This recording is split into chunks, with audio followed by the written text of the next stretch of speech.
guys, it's Chloe and welcome back to my channel.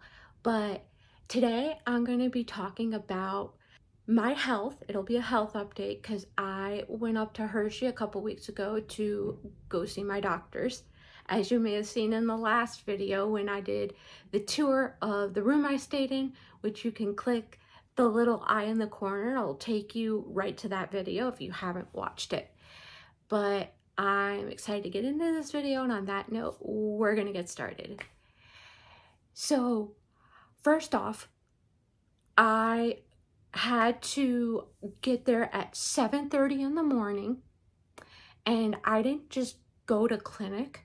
I had to go get done an ultrasound on my kidneys and bladder in the same building as the clinic, because one of the things that happens to individuals with spina bifida is kidney issues, because with our bladders and stuff, some of us can't feel down there, and therefore we can't feel when we need to pee, and everything will just go straight up into our kidneys if we don't pee. Now, I can feel when I can pee, so I don't have any issues with that. But also another reason why I get it done too is because if you get a UTI, you could also get kidney issues from that as well. And they just want to be sure my kidneys looked good. Then after that, I went to the neurosurgery outpatient unit, because that's where they have adult clinic, because in the peds they don't have enough room for us to do clinic. So I went there, and I went to the front desk, and the woman's like, "Oh, your appointment doesn't start till 9, but Kate, who's in charge of the like scheduling for the clinic and stuff, she's like, we'll take you back right away." So I knew what they were doing. And I also told them that this time I was staying the whole day and then flying back the next day. That way I had as much time to spend with the doctors for them to kind of get to know my situation, and in case if I needed any additional training on some things, etc. And they gave me a form to fill out, and I guess in Pennsylvania, I think it's just for our clinic, because our clinic is funded by the state of Pennsylvania up there.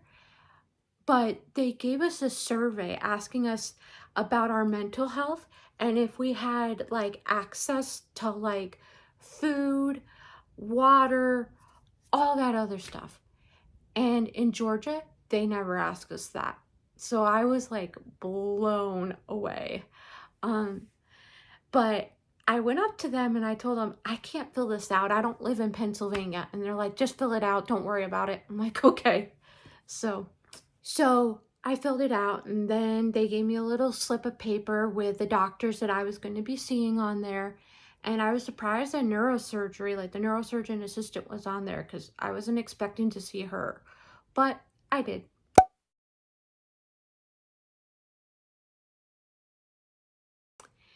And I got back there and I met with urology and the adult nurse coordinator, because with all of my doctors up there, once I step toe out of Pennsylvania, or the plane's nose goes over the Pennsylvania border, they are not allowed to do virtual visits, because it is illegal for them to practice in a state that they're not licensed in. And because none of them are licensed to practice in Georgia, that ain't gonna happen.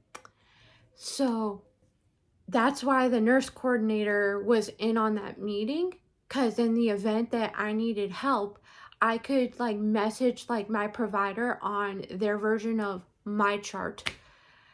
But I'm gonna call it crap chart because it's not really that good. I love my chart, not sponsored, and pretty much all my doctors down here in Georgia use it, but they don't. Anyways, moving on. But there's that, and I can also do an over-the-phone consultation, but I'm not allowed to like do an actual like virtual visit. But with the nurse coordinator, she can always relay the information to them, and then they can tell me what to do. Like they'll tell her, and then she can relay it back to me, which Our healthcare system, in my personal opinion, is so screwed up. But anyways, that happened.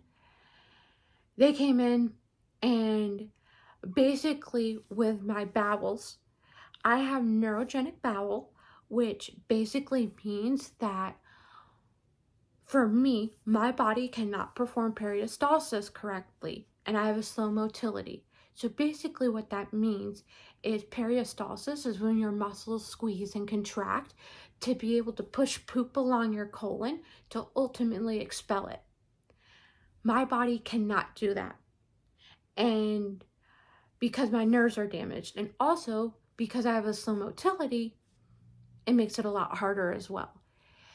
So the best way I could describe it is, let's say I'm playing football with a professional football player. I have no idea how to play, so I'm going to need a little bit of help. Same thing here.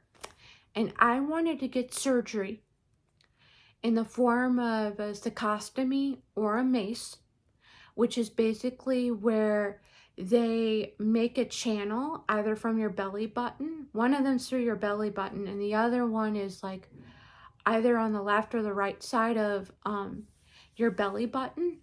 And it basically, you will put like tubing in there, and then you'll fill up a bag with solution and connect it to the bag, hang it up high like you would an IV, and then just let it all drip in there. And then you would take it out and then you poop it out. And I wanted to do something like that because nothing's working right now. My stomach is like very like big and stuff. And they said that I couldn't just jump the gun because of health insurance. With health insurance, I need to exhaust all my options before I try it. So what they had me do was they want me to do a Miralax clean out once a month for 3 months, which I have a video on that. You can click the little eye in the corner. It'll take you to that video as well. And also, they wanted me to take a capful of Miralax every day, and they also want me to do my transanal irrigation. And again, there'll be a little eye in the corner. You can click that, and it'll take you to those videos as well, because I have a couple different videos on that. And I also talked about switching over from the Navina to the Parastine because I have Georgia Medicaid, and they'll only cover the Parastine and not the Navina. They said that was okay, but I would need training. And I said that I know that, but I'm afraid that there are going to be no doctors in the state of Georgia that know how to administer the Parastine. So the nurse coordinator said, you know, after I'm done with clinic, I can go get back to the hotel to get lunch and then come back and do the training. So I was like very thankful for that. And as far as my bladder, and if this doesn't work, all of this, then I'm going to get surgery. And then with my bladder, my bowels are pushing on my bladder, causing it to leak, we're thinking. So, but we're not sure. We have to clear up the bowels first, and then that can be taken care of. It's kind of like just starting the washing machine without anything in it. You have to put clothes in it first, then you start the washing machine. Same thing here. And they're keeping my medicine the same because I have a neurogenic bladder. I should have mentioned that, where my bladder constantly thinks that it needs to pee 24/7. And as a result, I leak urine because, you know, it's in that mindset for so long that it starts to spasm.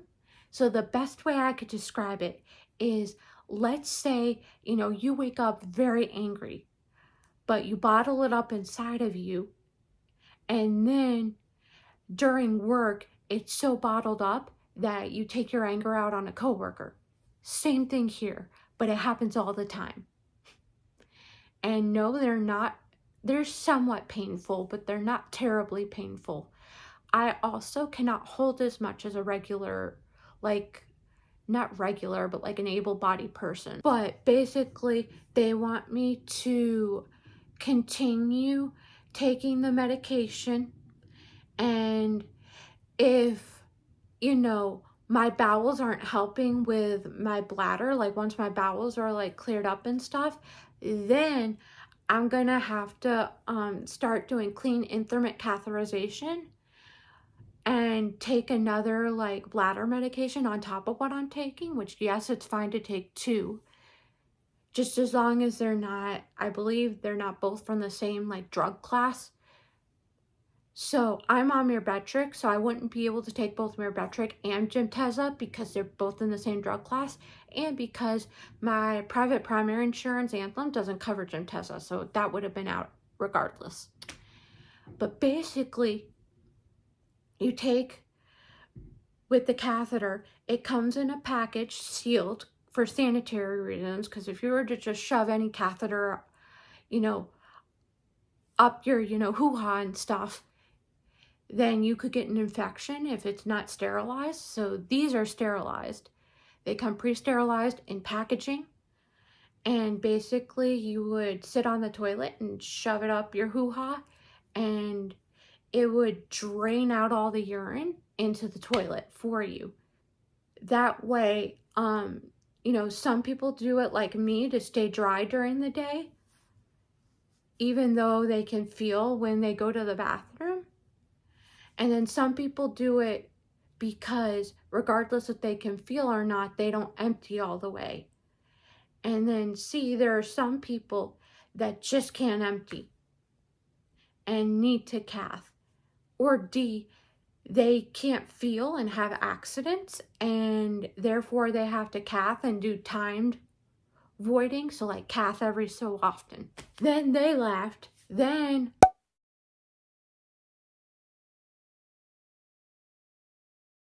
I met with the neurosurgery assistant, and she said there wasn't much that they could do for me because there's a low chance of my cord retethering because I had a fatty phylum terminal. They left. Then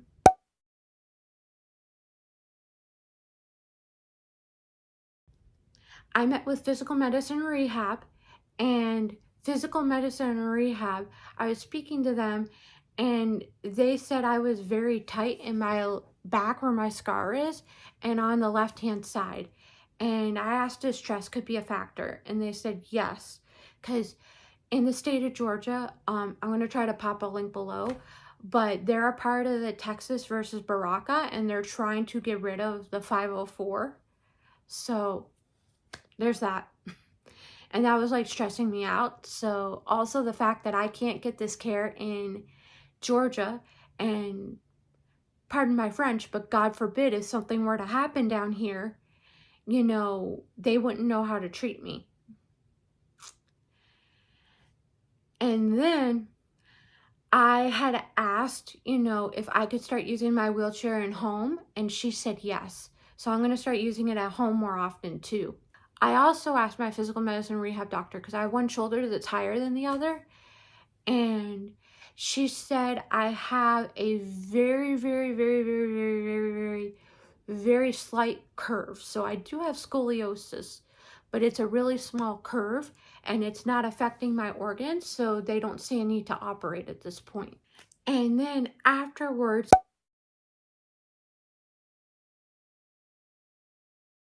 the researcher came in, and basically this clinic is a part of the National Spina Bifida Patient Registry, and I will try my best to put a link below so you get a better understanding, but I'm going to explain it now. But basically, every time I go to clinic, they ask me the same exact questions, and then they take those questions and yeet it into the patient registry, which other clinics in other states participate, but not all the clinics in the US because of lack of funding. Like, for instance, Children's Healthcare of Atlanta here in Georgia does not participate in the registry, whereas up there in Hershey, they do. And basically, they input the data, and the National Spina Bifida Patient Registry is housed at the CDC, and the CDC will give them grant money to fund the registry, and the Spina Bifida Association figures out what to do with the money based on the feedback provided by the registry. So like one of the things that we provided feedback on is more adult clinics, just stuff like that. And others could be like coverage for shoes, for foot orthotics or ankle foot orthoses, whatever the case may be. Then afterwards, I left. And after I left, I went to the checkout counter and spoke with Kate. She's the nurse coordinator for the whole clinic. And basically, at the clinic, when I went to go check out, because this clinic is funded by the state of Pennsylvania and they legally can't turn anybody away. So I have to go on a Thursday next year, which is not when clinic day is. And then I have to go to see like my physical medicine rehab doctor in her office instead of her coming to clinic. So it's crazy. Then afterwards, I went back to the hotel. I got something to eat, took a little mini nap, and then I woke up, went back to clinic, and got the Peristeen training done. Honestly, everyone at the clinic was quick, fast, and proficient. And they were more like efficient than my bladder or my bowels. So I really appreciated that. All the doctors up there took their time to meet with me. They were interested in what I had to say. They took my concerns seriously. Just stuff like that. And I'm really, really thankful. Whereas down here, when I tried to get care for my spina bifida as an adult in Georgia, it was not the best. I felt rushed. They didn't really know what to do with me. They didn't really help me as much, blah, blah, blah. So, yeah. I'm really, really thankful that I'm able to afford to go up there and get the care that I need, because I know so many individuals, adults, and even like parental units with kids with spina bifida that don't have a clinic in their state. They can't afford to travel outside of the state to be able to go get the care they need. And it's more than just, because health insurance, depending on if you met your deductible or not, will cover your trip, but they'll only cover your doctor's visits and anything medically related that you get done in like a hospital, like x-rays, orthotics, AFOs, wheelchair, etc. However, there are nitpicky things you have to consider too. Like you have to find a way to get there and back, whether it's by plane, train, boat, car, motorcycle, whatever. And you also have to find a hotel to stay at if you don't have friends or family that live out that way. And then you have to pay for food and you have to pay for entertainment. And then that's like basically it. And also if you forget something, you have to buy it up there. Like when I was up there, I forgot to bring hearing aid batteries, so I had to DoorDash some.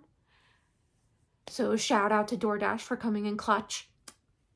So just little nitpicky things like that that you have to think of. Whereas if you get it done in state, you don't have to pay for a hotel room, and you may have to pay for food, but you always have the option, if you can, to go home and cook it.